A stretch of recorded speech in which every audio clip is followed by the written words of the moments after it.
So you can, one of the sounds I loved using in this was the high violins. You know, there's a wonderful word we mark our scores with, espansiva, to be play it expansively. And we do that with high string lines.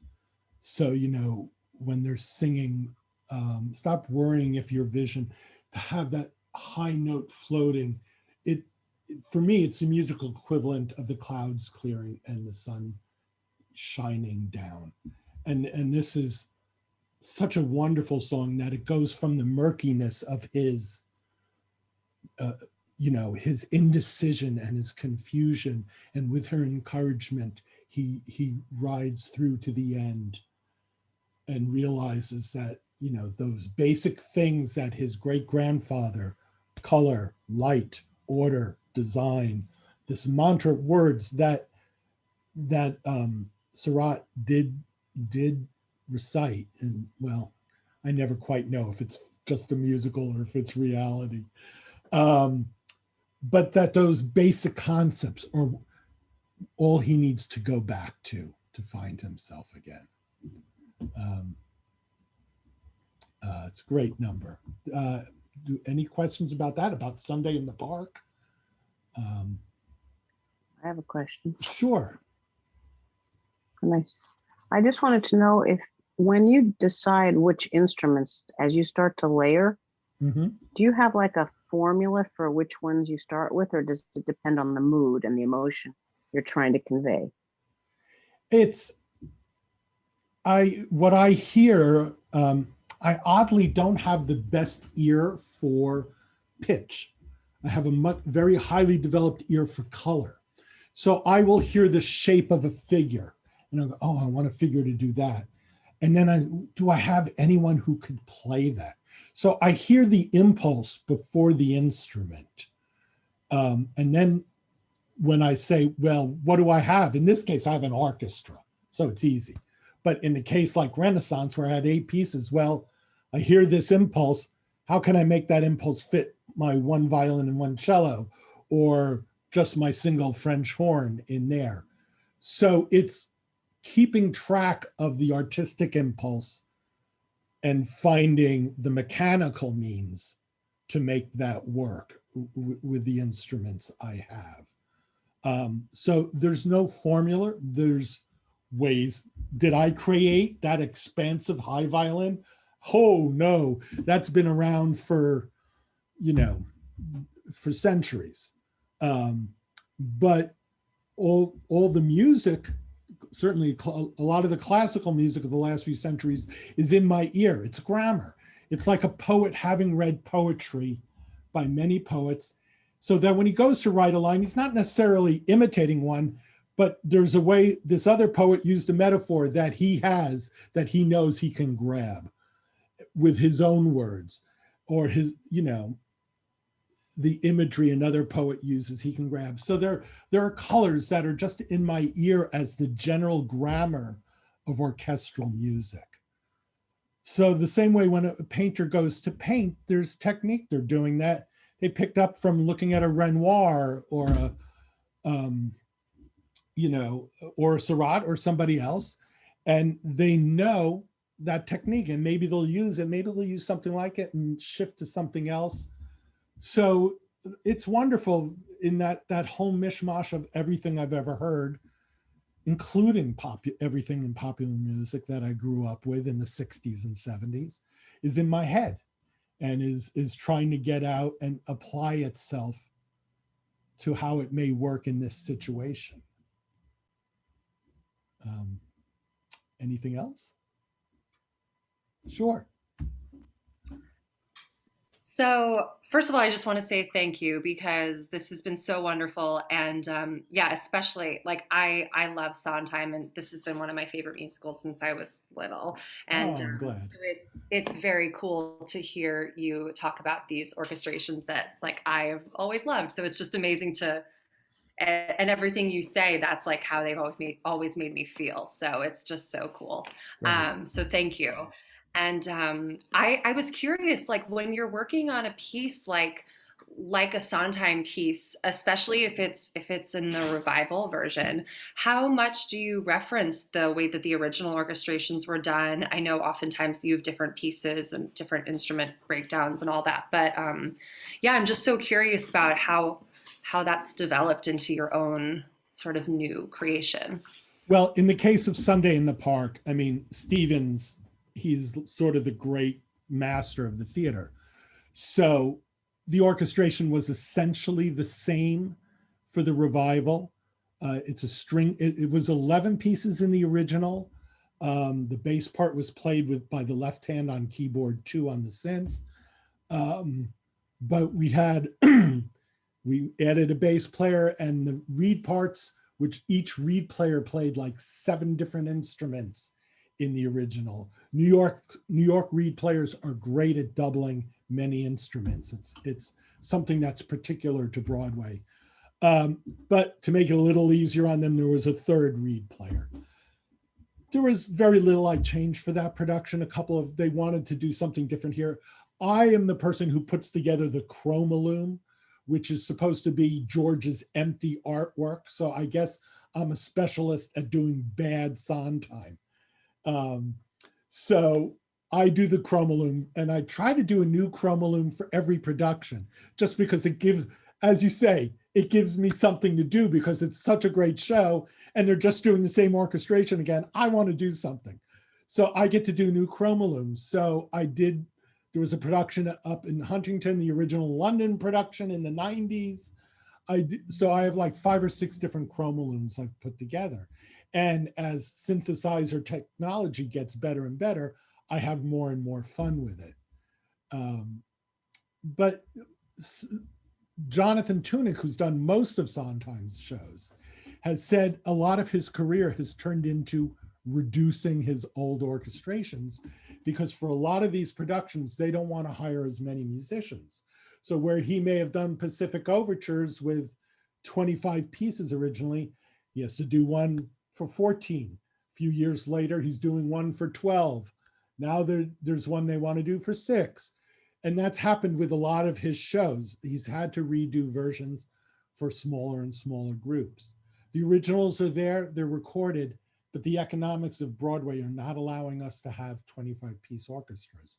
They were still around a little bit when I first started, but I happened to be one of the guilty parties.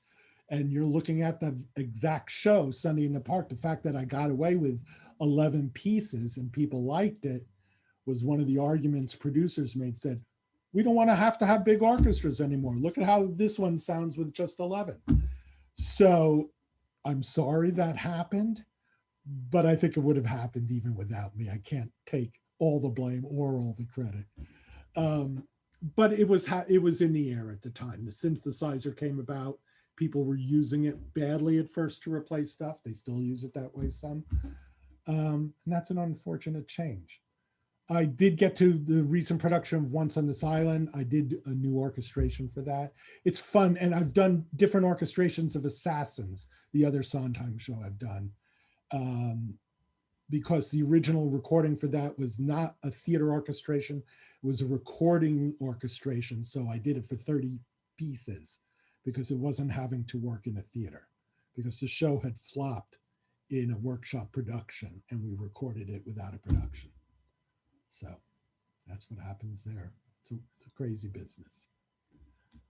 More questions? Another score? Yes, another score, says Mindy. Okay. Let's see. Oh, here's an interesting one. This is a show. Some of you may have heard a movie called Dogfight.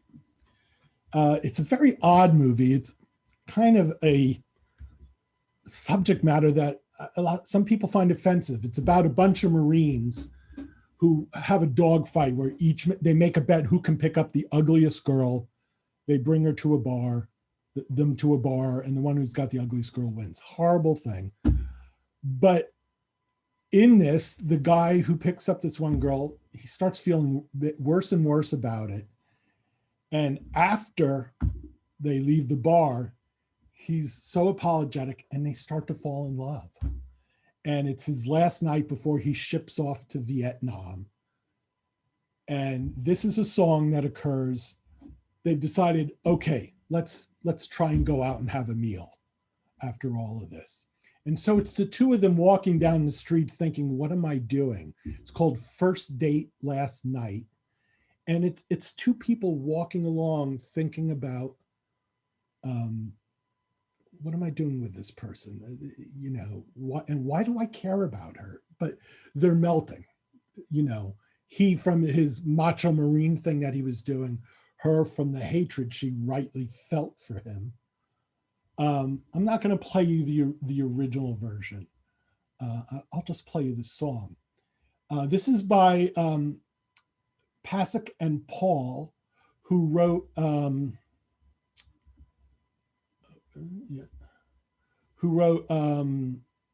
Dear Evan Hansen also.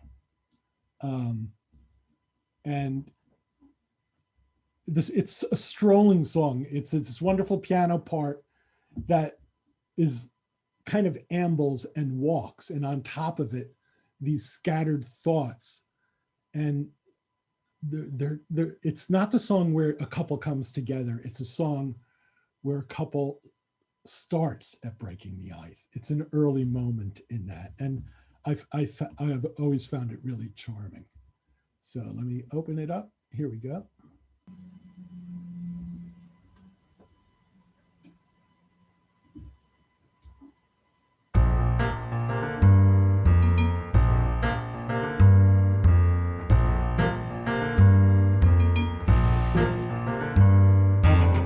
Street lamp, dim glow, a light to blanket night like summer snow. We'll let it pour, just cover up whatever came before. Sea breeze whips through and makes you do some shit you'd never do. Talking queer.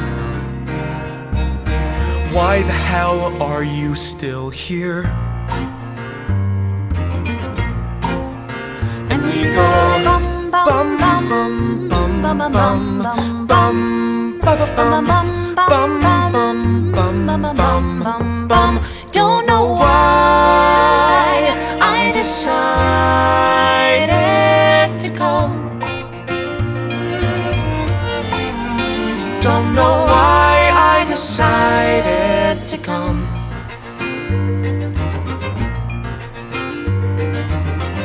Meet me halfway. A touch and go of don't know what to say. Do we talk? What? Huh? Don't expect too much, just walk.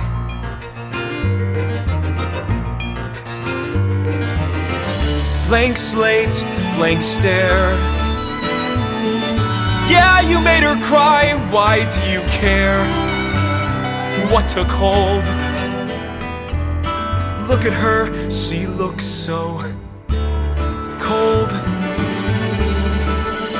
And we go bum bum bum bum bum bum bum bum bum bum bum bum bum bum bum bum bum. Don't know why I decided to come. Don't know why I decided to come. Twisting lemons into lemonade. You'd be sleeping. You'd be drunk if you had stayed. And you might miss any good that could come after this.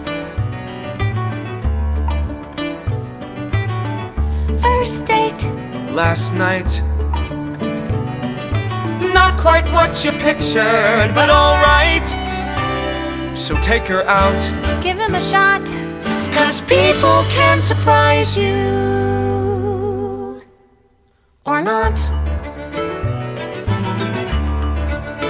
and we go bum bum bum bum bum bum bum bum bum bum bum bum bum bum bum bum bum.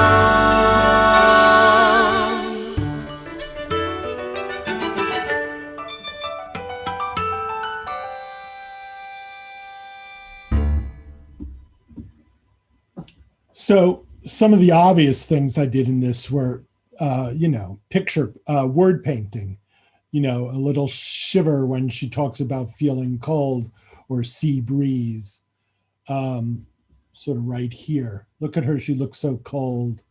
And he actually puts his jacket on her on stage.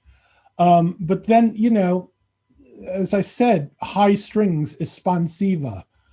It comes in here, but it comes in a different kind of way here, because it comes in not where someone is declaring love, but where this, I'm sorry, I'm moving around. I'm trying to find the spot. Here it is, where this soldier is going blank, blank slate, blank stare. You made her cry. Why do you care? What took hold? He's questioning, why am I feeling this warmth to her? Why am I,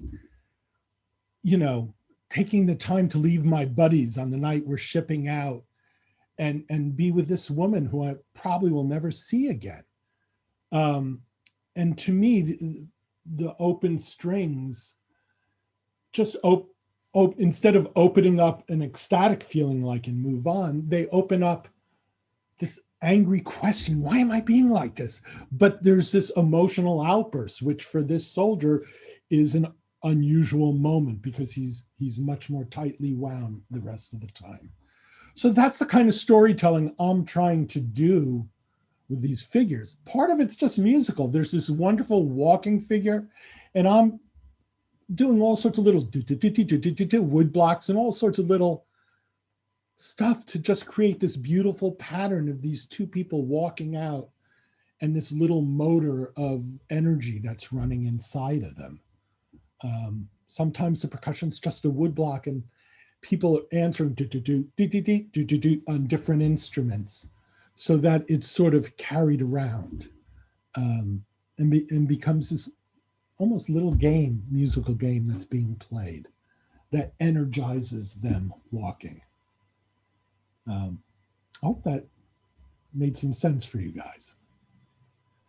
I may have something else if you want.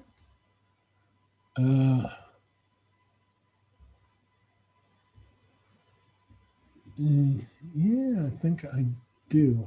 Wait a second. Is that? Oh, I'd have to do that by hand. No, that one wouldn't work. Any questions about that? Any questions about theater music? I haven't really talked about film music. I've done some film scoring. I was the main orchestrator and conductor for Disney's Hunchback of Notre Dame. I orchestrated the songs on Tangled. People have any questions about film work and Disney work? I've done a bunch of that, including I did a song in Mary Poppins Returns recently. I did the balloon song, Nowhere to Go But Up. If any of you saw that. Do you, Michael? Yeah. Do you have any of that from some film we might know? Because that would be really cool to see the difference, or if there is one. Well, I imagine it's different. I don't have any score videos, but I could break a rule if I have the video. Hang on a second. If you give me a second. Break a rule, break a rule, break a rule. Let me look for something. Take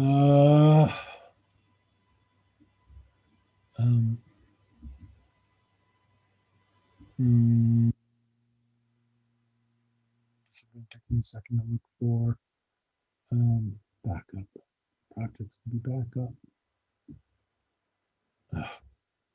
No. I thought I kept that on here. Let's see.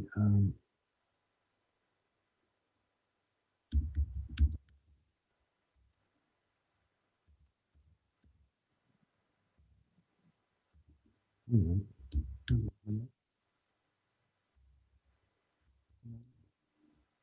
No, that didn't help.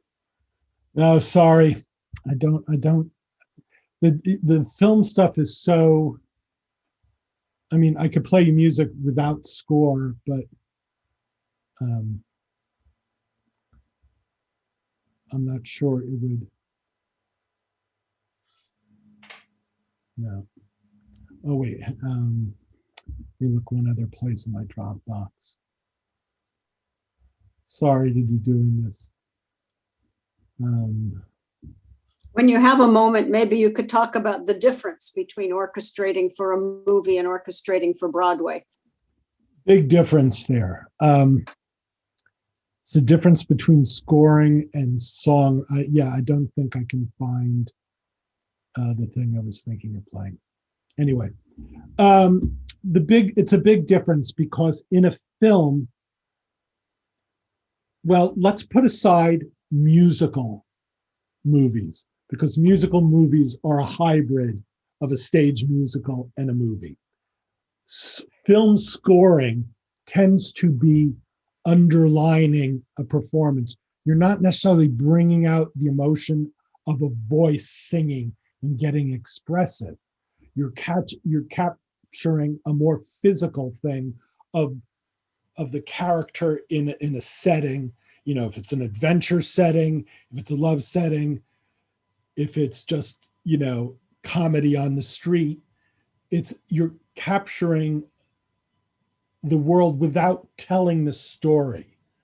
You're sort of setting a more general mood where I'm orchestrating the lyric when I'm in a musical. It's the word, it's the inner thought of the character because that's what we sing. We sing our inner thoughts in musical song. And so that's what I'm doing. Where in a scene, it's not the inner thoughts, it's the actual action. And so you're not psychologizing as much in a movie. Now, a movie musical stands somewhere in the middle. People are singing. And so you are doing what the lyric does, but you're also having to step back and take into account this huge physical picture. It's not just be my guest, it's be my guest with 100 dishes dancing with me.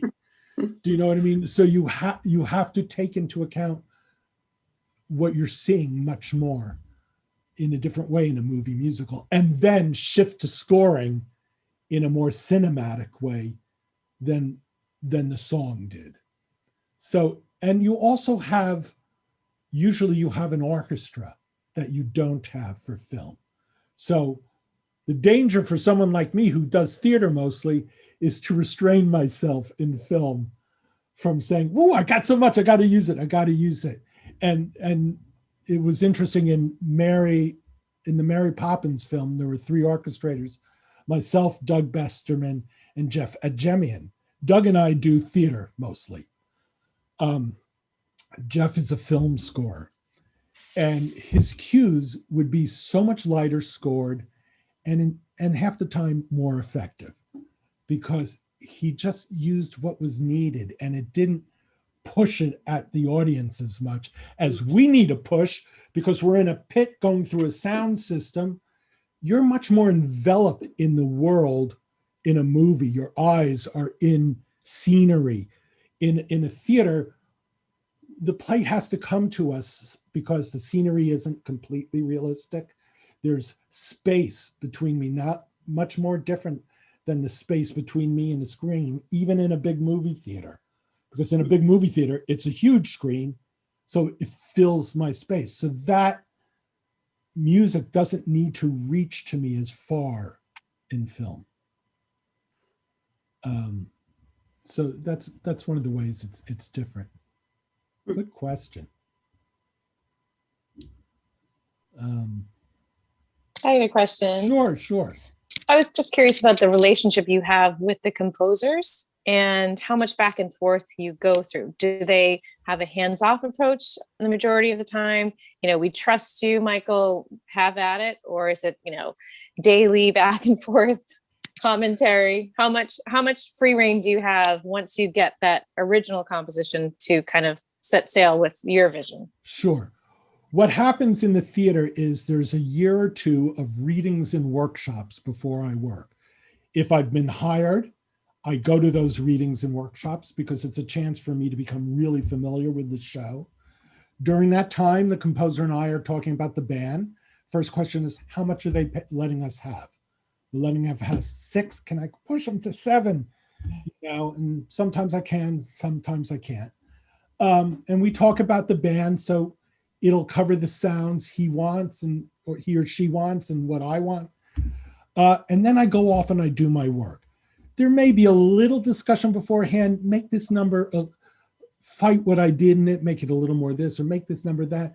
But we don't really talk through the score song by song. I go do my job. So essentially, yeah, I just go do what I do. Now, at the point I'm done, the cast has been rehearsing for 3 or 4 weeks.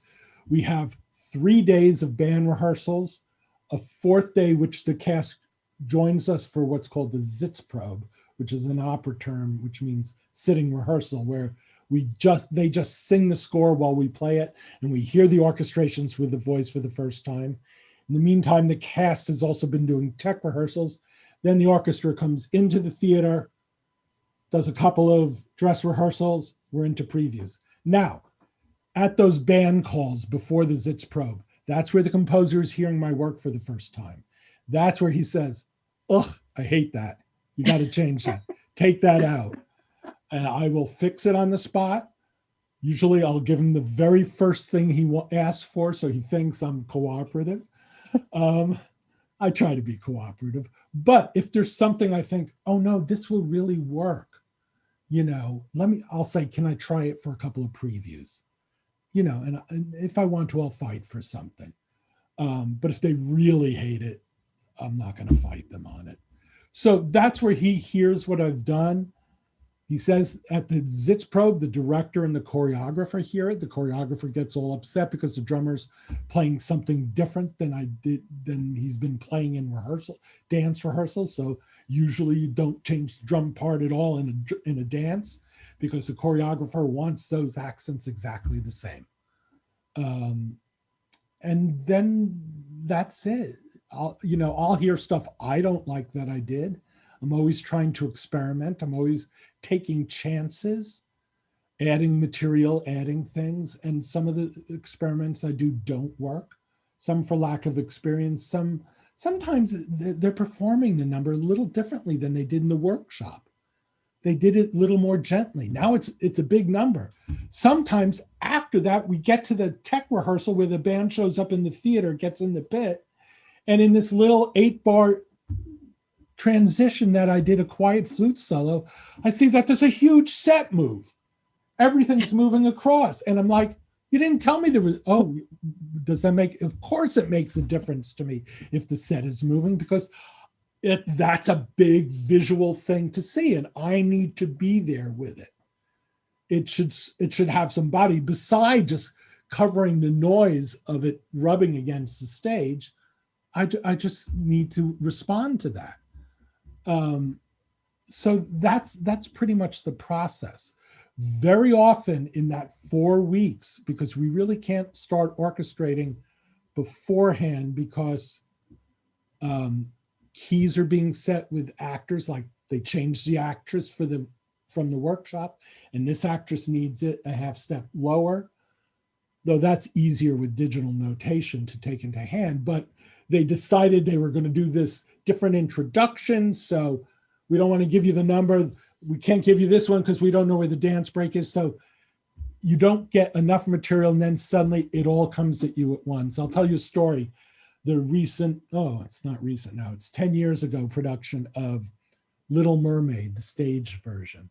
A friend of mine, Danny Trube, was orchestrating it. And orchestrators help each out. They'll say, I don't have time. I can't finish this chart. They gave him 1 week to orchestrate the entire second act. So he called up myself and another orchestrator, Larry Hockman. He gave Larry Hockman this huge number, Les Poissons. He gave me 2 numbers that went on either side of it. And we helped him orchestrate the show. And Danny used to do that for me on various musicals. And so these are the people you also compete against to get the job. But beside competing against them, you reach out to them for help. So we all stay on good terms. We all know each other's work well. So we know, oh, Michael will be better for this one than for that one. I'll put Larry on that one. And so you try to bring in the people who will be right for the number and use them in that way. Someone asked a question once, do you all try to sound like each other? No, we try to do the right job for the song.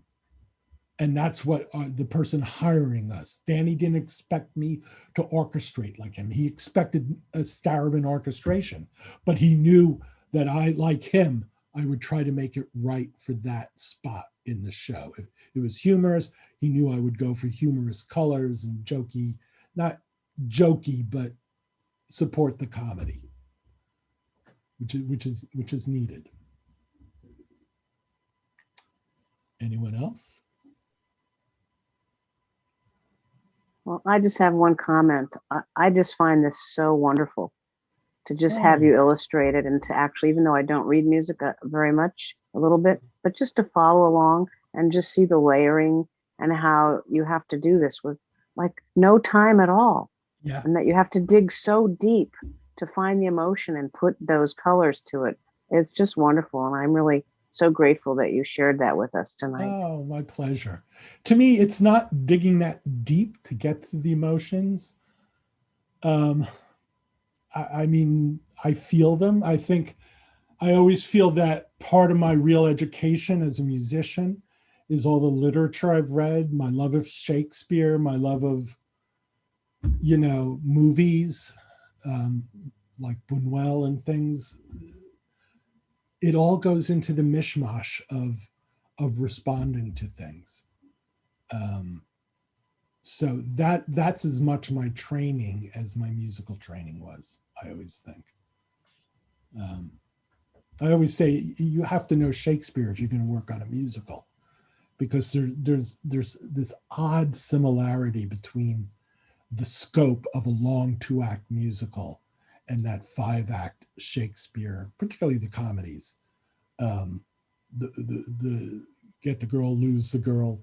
I mean, those basic things, and the poetry is the musical song is a response to the poetry, and the comic relief. I mean, there's so many elements that I find similar between the two that it's great to know that canon. Can I ask, do people like musical? Do they have favorite musicals? I love musicals. I listen to musicals all the time. What are your favorite ones? When I'm cooking, when I'm cleaning, I listen to Chicago. I listen to My Fair Lady. I listen to I love a lot of the old musicals that I grew up with. Right. I still love the music. I love the lyrics, and musicals bring a lot of joy into my life, especially in the past year. Yeah, they've kind of fallen out of favor. The way those old ones were written. The problem that happened in the 80s and 90s is people kept trying to write old-fashioned musicals. And all they wrote were mediocre old-fashioned musicals. And there's nothing like My Fair Lady or Guys and Dolls. There's nothing like it. But you can't write another My Fair Lady and Guys and Dolls. Right. That's the problem. There's something else. Hamilton is one of the something else's, and it's going to go off in different directions. What's interesting that you bring that up is that's the splitting point right around My Fair Lady, where musicals, as rock and roll appeared in the late 50s and early 60s, musical was the source of hits. There was no difference between the musical, what was being sung in a musical and what was being sung on the hit parade by Frank Sinatra or other singers of that time. And as rock and roll appeared, it split away, and musicals lost their relevance.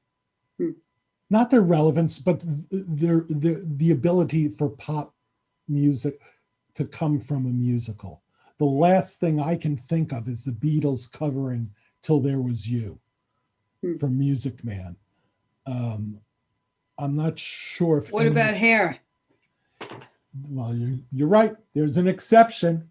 But rock and roll didn't really come back to the theater. The theater didn't completely turn to it. People feel sometimes Company is a little bit of, Hair is an exception to the rule. You're right. But I'm not sure you can follow from Hair a real tradition of pop music. And let's not count the jukebox shows. That's something else. Until Hamilton. Hamilton goes back into the popular world again because it's music of its time. I don't know if that's good or bad. I don't know if all the shows of Stephen Sondheim could have happened if there was still this pressure to make hit tunes out of a musical. The fact that Stephen Sondheim happened at all is wonderful because he's such a wonderful voice. And he was the only voice for I think a time, but there are others now. Yeah. Anyone else want to talk about their favorite musical? Next to Normal was one of mine. Yeah. Next to Normal is a great one. Yeah. More recently, I love Finding Neverland. For my kids, that was a great movie for me and for my kids. That was a great family show for us to all go to. I love that one. I didn't get to see it, but I hear it was really wonderful. Yeah. Michael, can I jump in with a question for you? I'm curious Sure. how many of your shows you go see once it's out for public consumption, and how often you go. Do you just go once to get a taste for the audience reaction? Well, I have to attend a lot during previews, and New York shows preview about a month. So to give an example, Next to Normal, Broadway was its third production. It's a wonderful producing story. We did it at Second Stage, got okay reviews off Broadway. And instead of the producer saying, well, I'll move it and we'll be okay, he said, no, I want to make the show better. At Second Stage, after opening, we started rewriting the show, which is really unusual because usually you don't pay for rehearsals once a show is running, just for the understudies. But producer David Stone was also the producer of Wicked. So he had pockets to dig into. He took the show, brought it to Washington, D.C., where the writers made more changes at the arena stage. So it got better and better so that when we brought it into Broadway, it looked great. So I had seen the show a bunch of times at Second Stage after opening, bunch of times at arena. And then during our month of previews, I was there 3-4 times a week. The show opened, did really well. I didn't go back for a year because it's a great show. I loved it. I knew what it was, but I'd seen everything in it and it was fine. A year later, around the time the show won the Pulitzer, I went back and it was like, oh, this sounds great. It sounds better than I thought it would before. And it was great to go back. Part of the problem is I live up here in northern Westchester, and I prefer to take the train. Trains run less frequently at night, so it's a little bit of a pain, and I don't want to pay for parking. So I tend to not go as much. 2 or 3 times to check on during previews, and then I'll try to drop by. I might do it a little more for a show I have coming up at Lincoln Center called Flying Over Sunset. It's written and directed by James Lapine, who wrote and directed Sunday in the Park. The score is by Tom Kitt, who did Next to Normal. The lyrics are by Michael Corey, who did Grey Gardens. And the show is about LSD. but it's not about the hippies taking LSD in the late 60s. It's about this true story of Cary Grant, Claire Booth Luce, and Aldous Huxley, who were prescribed acid by their psychiatrist to get in touch with past memories. So it's not a show about dropping out of society. It's about these people digging into their, trying to discover what's wrong with their lives through this drug that's been prescribed to them. That is all completely true. And so the first act is this completely true about their experiences and their lives. The second act is Lapine's fantasy that the three of them got together with a fourth friend and went and dropped acid together, which they never did. But it makes for a great musical that they all go through this second act experience together. It's a great show. It's one of the best sets I've seen in a show in a long time. It's going to be back sometime this fall. And I'll probably go to that a lot after opening because Lincoln Center tends not to move their shows, which is a problem, so it won't last forever. Mindy, do you have another question? No, all right. May I ask you a question? Sure. So this is a little different. Do you find that you think in music? Yes, but I don't, as I said before, it's not like a lot of people think in music. It's not in pitch. Yeah. It's in shapes.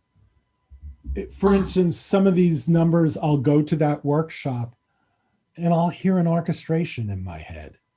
And what I'm hearing is not the specific notes, but the shapes of lines, the warm, I'll go warm there, I'll fill there. I hear all my choices happening. Mm-hmm. For those of you who are not musicians, it's that perennial question, and I can only give this perennial answer.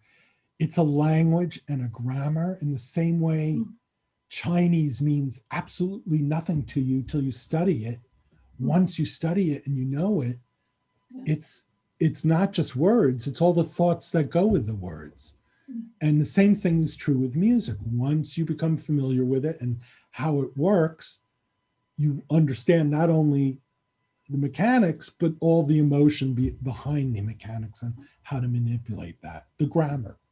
The wonderful thing I always remember, no one taught us grammar for speaking. They may have corrected our grammar for speaking, but we all learned that by ear. And the most amazing experience I had with my son was hearing him babble, that he babbled in the shape of the sentences we were speaking to him. He was learning sentence structure before he had words to put into it. And somehow there was a musicality to what he was learning.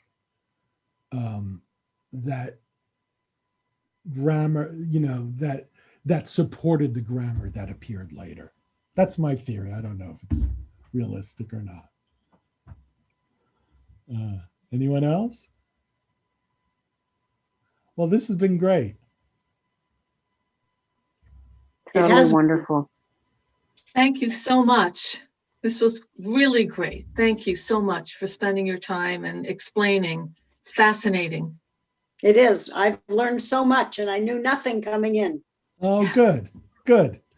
Yeah. Well, hopefully you won't notice the work I do when you're in the theater, because if you do, I'm distracting you from but next time you're at a bad musical where you're like, oh, this is written awfully and that actress is singing flat, I can't stand this.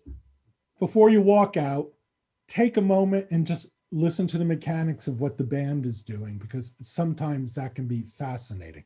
When I see a great musical, I'm not listening to the work. I'll notice something here and there, but I'm on stage watching that. But if it's something that's okay, I'm just watching a little, then I'll tune in. So maybe you'll pick up a little more of that. along the way. Mhm. Great. Well, thank you all.